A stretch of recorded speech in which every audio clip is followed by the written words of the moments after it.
तो कहानी शुरू होती है 19 फरवरी 1950 से।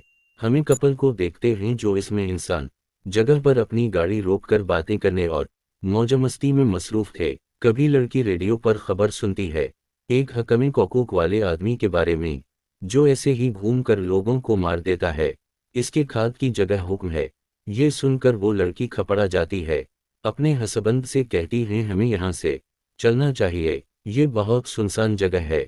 क्योंकि इसे ऐसा लग रहा था कि जैसे उन के आसपास कोई मौजूद है, मगर उसका हसबंद इसकी कोई बात को नहीं मानता। अब तो लड़की और ज्यादा डर गई थी और अपने हसबंद से कहते हैं कि प्लीज चलो यहाँ से। मैंने कहा ना, मुझे कुछ ठीक नहीं लग रहा। अब इसका हसबंद इसकी बात मानकर गाड़ी को एक जैसे ही वो बाहर निकलता है, इसके होश उड़ गए थे क्योंकि उनकी गाड़ी में एक हुंगे फंसा हुआ था, यानी कि ये सही वक्त पर इस इंसान जगह से निकल गई, वरना ये दोनों मारे जाते क्योंकि वो कातिल हुक्म है उनके पास पहुंच गया था, मगर सही वक्त पर ये बचकर वहां से निकल गए।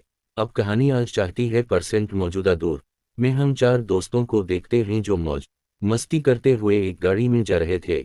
ये अचानक से उनके एक्सीडेंट हो जाता है। इन चार दोस्तों में एक लड़का कलफ, इसकी दो फैमिली फ्रेंड और इसका एक भाई था।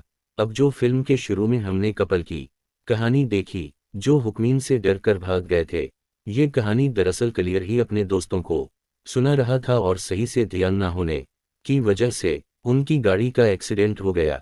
तकलीफ अपनी फैमिली दोस्तों से कहता है, देखो जिस गाड़ी से हमारा एक्सीडेंट हुआ इसने हमें देखा भी नहीं और ऐसे ही चले गए। खैर ये चारों आग चलाकर रोड के दरमियान में ही बैठ जाते हैं। इन्हें पास ही एक खंडर भी नजर आता है जो कि सदियों पुराना एक चर्च था। अभी आग चलाकर बैठ गए थे और अखबार पढ़ने लगते हैं, जिससे इन्हें पता चलता है कि यहाँ पर दो लोगों को मार दिया गया एक हक के साथ, मगर कातिल अभी तक ना मिल सका।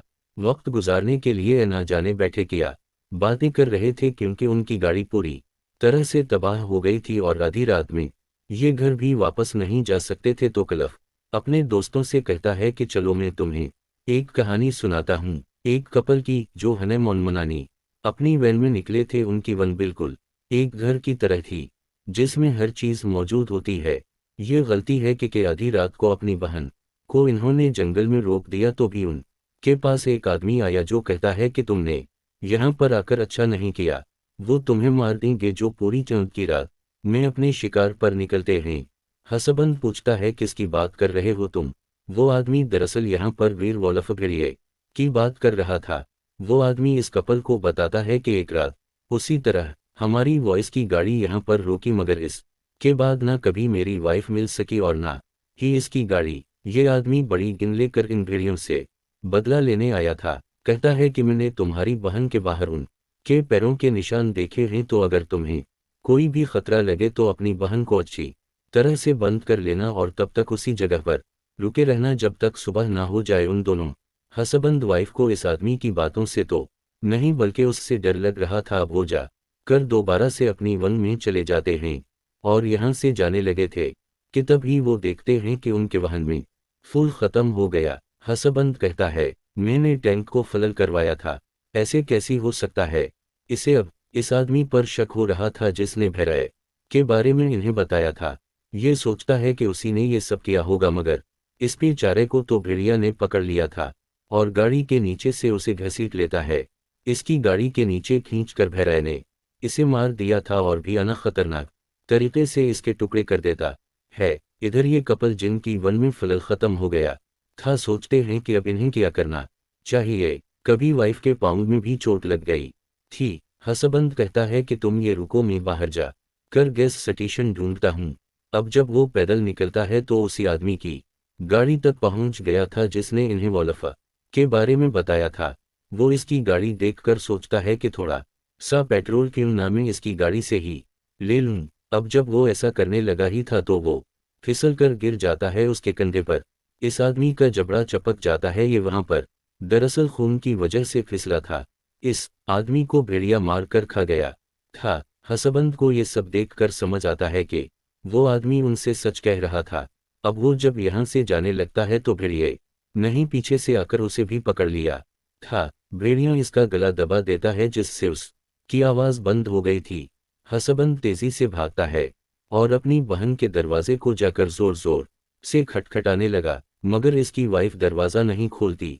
वो डर गई थी क्योंकि ये खुद कहकर गया था कि जब मैं 3 दफ़ा दरवाज़ा बुझाऊं तो तुम समझ जाना कि मैं हूं और दरवाजे को खोल देना, मगर अब ये खुद ही डर की वजह से दरवाज़ा जोर जोर से बजा रहा था। इसकी वाइफ थोड़ा सोच में पड़ जाती है, उसी दरवाज़ा खोलना चाहिए या नहीं। तिब्बी वैन की छत के ऊपर से एक भीड़ ने उसकी वाइफ के बालों को पकड़ लिया था। वो इससे अपना पीछा छुड़ाने की कोशिश करती है और एक नोकीला रूट उसे दे मारती है। थोड़ी देर बाद वो भेड़िया वहां से खिड़की के अंदर आने की कोशिश कर रहा था, मगर इस बार भी वो इसके मुंह पर पेपर स्प्रे कर देती है और साथ ही वहीं में उसने खतरे वाला अलार्म बजा दिया था और खुद बेहोश हो गई थी। जब सुबह होती है, होश आता है, तो एक पुलिस वाला इसके पास आया था। वो इस वाहन से उसे बाहर निकाल कर ले जा रहा था और कहता है कि पीछे मत देखना, मगर वो अपने पीछे देख लेती है और देखकर हैरान हो गई थी। इसके तो होश उड़ गए थे क्योंकि भेड़िया ने इसके हसबंद को मारकर उल्टा दरख्त से लटका दिया था और इसके हाथ में पहनी अंगूठी बार बार वैन की छे से गड़गड़ खा रही थी। दरअसल जब रात को उसने डर की वजह से दरवाज़ा नहीं खोला तो उस वक्त इसका हसबंद था। अगर ये दरवाज़ा खोल देती तो आज वो जिंदा होता। अब उसी बात को लेकर ये सारी जिंदगी गुजारतेगी कि काश इस दिन ये दरवाज़ा खोल देती और उस अंगूठी की आवाज़ उसी सारी जिंदगी सुनाई देगी। यहीं पर अपनी पहली कहानी ख़त्म करता है। कभी इसे यहाँ पर किसी की आवाज़ सुनाई देती है, मगर ये आवाज़ सिर्फ उसे आ रही थी, बाकी तीनों ने इस आवाज़ को नहीं सुना था। जब ये टाइम देखने के लिए अपनी घड़ी देखता है तो वो भी एक्सीडेंट की वजह से टूट चुकी थी और उसमें टाइम भी रुका हुआ था। फिर कलफ अगली कहानी सुनाता है जो कि एक छोटी बच्ची के बारे में थी जिसकी उम्र 12 साल पूरी हो गई थी। उसकी फैमिली में इसके मोहम्मद और एक बड़ी बहन होती है। उसके साथ एक बहुत ही प्यारा दोस्त भी रहता था। वो बच्ची अपने डैड से कहती है कि इस बार मुझे मेरी बर्थडे पर साइकिल चाहिए, जिसे सुनकर इसके डैड उसे वादा तो नहीं करते, कहते हैं चलो देखेंगे। आज इसके स्कूल में मीटिंग थी तो इसीलिए इसके मोहम्मद तो वहां पर चले जाते हैं इसकी बड़ी बहन के पास छोड़कर। इस बच्चे ने इंटरनेट पर अपनी एक दोस्त बनाई हुई थी जिसका नाम जसका था, जिसके बारे में उसने अपने मोहम्मद को कभी भी नहीं बताया था। अब खैर इसकी बहन भी आज रात पार्टी करने अपने दोस्तों के साथ चली जाती हैं। वो बच्ची अब घर पर बिल्कुल अकेली थी। ये बात अब वो अपने दोस्त जिसका को भी बता देती है, जिसके साथ ही अक्सर इंटरनेट पर बातें किया करती थीं, जिसे सुनकर वो अचानक से हो गई थी। दरअसल जैसिका कोई लड़की नहीं बल्कि एक सीरियल किलर कातिल था। मुझे छोटी बच्चियों से ऐसे ही इंटरनेट पर दोस्ती करके इन्हें फंसाता और फिर मार देता था। इस कातिल ने इस छोटी बच्ची के बारे में भी बहुत सी मालूमात जमा कर रखी थी। इसकी जासूसी ये काफी वक्त से कर रहा था। अब जब इसने ये सुना कि वो घर पर अकेली है तो उसे मारने की तैयारी में लग गया। बच्ची अपने घर के बाहर गार्डन में बाल से खेल रही थी कि तभी इसकी बाल झाड़ियों में गिर जाती है। इतनी ही देर में कातिल भी इसके घर पर पहुंच गया था।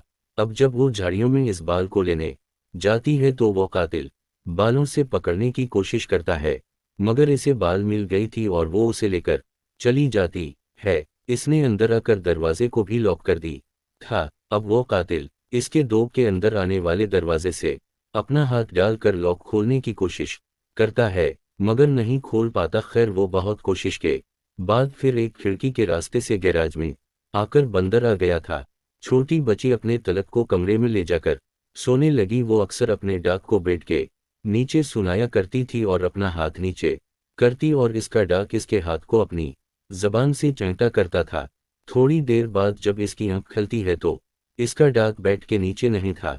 वो बसे ढूंढने के राज में जाती है जहां पर वो अपनी नई साइकिल देखती है जिसे ला कर इसके डैड ने छुपा दिया था।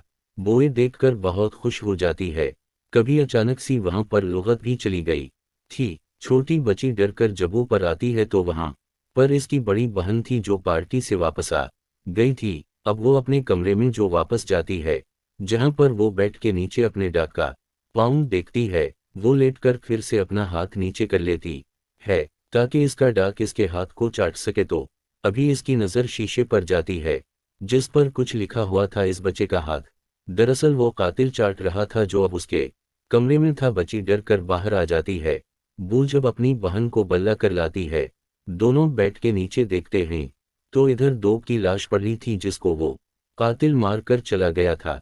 असल में तो वो छोटी बच्ची को मारने आया था और वो आज तक पकड़ा नहीं गया। तकलीफ कहता है ये थी मेरी दूसरी कहानी। अब यहाँ पर तीसरी कहानी सुनाती है कलफ की फैमिली दोस्त। वो कहती है मेरी कहानी का नाम है दी लोकेट। ये कहाँ एक लड़के की है जिसे घूमने फिरने का बहुत शौक था। एक दिन वो अपनी बकें लेकर घूमने फिर निकल जाता है। अचानक से इसकी भाई खराब हो गई। इसे सामने ही एक घर दिखाई देता है जिसमें एक लड़की रहती थी जो कि बोल नहीं सकती थी। वो अब इस लड़के से बोर्ड पर चौक से लिखकर बातें करती है। वो बताती है कि मैं यहाँ पर अपने डैड के साथ रहती हूँ। वो इसके गले में पहने लॉकेट की बहुत तारीफ करता है और इससे पूछता है कि मैं तुम्हारी यहाँ पर क्या मदद कर सकता हूँ। वो लड़कियों से बाल्टी देती है और कहती है जाओ जाकर पानी ले आओ। अब जब वो लड़का बाहर पानी लेने जाता है तो देखता है कुएं के बाहर जो उसके अंदर कुछ फेंक रहा था और अचानक से गायब हो गया। ये देखकर वो लड़का बहुत डर जाता है। खैर वो अब घर के अंदर आ गया था। जब वो उस लड़की के पास जाता है तो तभी इसके बाद आ जाते हैं। वो लड़की वहां से चली गई थी। कुछ देर के बाद लड़के को चीखों की आवाजें सुनाई देने लगीं। तभी वो लड़की भी इसके पास आ जाती है। वो उसे बताता है कि अभी मैंने चीखने की आवाजें सुनी और मैंने कनोई के बाहर एक आदमी को देखा जो अचानक से गायब हो गया। वो लड़की इसे लिखकर बताती है गोश्त भूत है यहाँ पर। ये बातें सुनकर लड़का डर गया था और कहता है कि तुम मेरे साथ चलो, यहाँ पर क्यों रह रही हो, अपना सामान हम कहीं और चलते हैं। जब वो लड़का अपना सारा सामान लेकर लड़की को लेने आया तो देखता है इसके घर में चारों तरफ खून फैला हुआ था। वहां पर दो लाशें भी पड़ी थीं। उसने जब बाहर आकर देखा वो लड़की के डर कनुए में किसी का कटा हुआ सर फेंक रहे थे और फिर बाद में खुद भी छलांग लगा लेते हैं। कभी इसके पास लड़की आती है जो उसे लिख कर बताती है कि इधर दो आदमी मर गए। तब ही इसके डेथ फिर से इधर आ जाते हैं जो न जाने भूत थे या इंसान। अब वो लड़का एक कुल्हाड़ी पकड़ता है और इस लड़की के तहत के पाँव में मार देता है, जिसके बाद वो इसे लेकर वहां से चला गया था। लड़की को उसके घर से दूर ले आया था। जब लड़की इसकी गोद में सर रखकर एक सो रही थी तो वो लड़का इसका लॉकेट उतारकर इस में तस्वीर को देखता है जो इस लड़के की और उसी लड़की की थी, जिसे देखकर वो हैरान हो जाता है और सोचता है कि मैं तो उससे अभी कुछ दिन पहले मिला तो इसकी लॉकेट में मेरी तस्वीर कैसी। तभी वो लड़की जाग जाती है। तभी अचानक से इसका असर कटकर खुद ब खुद अलग हो गया था। दरअसल एक रात जब इस लड़की के डैड घर पर आए तो इन्होंने इन दोनों को एक साथ देख लिया, जिस वजह से लड़की के डैड ने दोनों को मार दिया और अपनी बेटी यानी कि इस लड़की का सर काट कर कुएं में फेंक दिया। फिर जिसके बाद ये सभी भूत बिन गए। पर इस लड़के का ये दूसरा जन्म था। वो दूसरी बार दुनिया में पैदा हुआ था और दोबारा इस लड़की से मिला, मतलब इस लड़की के भूत आत्मा से। और शायद वो लड़का टाइम लूप में फंसा हो जो ऐसे ही चलता रहेगा। फैमिली दोस्त, जब ये कहानी खत्म करती है तो कलफ को पुलिस आती और एम्बुलेंस की आवाज सुनाई दी थी। जब वो भागकर उनके पास जाता है तो देखता है वो बिल्कुल अकेला था, इसके दोस्त उसके साथ नहीं थे। वो जब वापस जाकर देखता है इधर आग जल रही थी मगर वहां पर इसका कोई दोस्त नहीं था। तीनों गायब थे। इसकी वजह ये थी कि वो तीनों असल में मर चुके थे। तकलीफ खुद अपने जिस्म को भी देखता है जिसको बचाने की डॉक्टर्स कोशिश कर रहे थे, जबकि उसकी बाकी तीनों दोस्त मर चुके थे। असल में ये चारों उसी वक्त मर गए थे जब उनका एक्सीडेंट हुआ था। उन चारों एक साथ थीं जब उनके बचने के चनके थे, मगर अब तीन का फैसला हो चुका, खलीसी बाकी था। अब देखते हैं कि जिस गाड़ी से उनका एक्सीडेंट हुआ वो दरअसल उसी कपल की गाड़ी, नर्स और डॉक्टर वो थे जिन लड़का लड़की की कहानी हमने अभी देखी। हम देखते हैं कि कलफ भी मर चुका था। फिर वो अब अपने दोस्तों के पास जाता है। चारों की आत्माएं इकट्ठी हो गई थी। गलफ उनसे सौररे बोलता है कि उसी की वजह से ये सब हुआ था। अगर वो ध्यान से गाड़ी चलाता तो आज वो चारों जिंदा होते। पुलिस उनकी लाशों को ले जा रही थी कि तभी हम सामने से एक गाड़ी को आता हुआ देखते हैं, जिसमें था वही कातिल हुक्म है जिसको हमने कहानी के शुरू में देखा था। वो क्यों आया था? क्या सच में वो कातिल था? ये एक सवाल ही रह जाता है और उसी के साथ हमारी इस फिल्म की ये कहानी भी यहीं पर ख़त्म हो जाती है।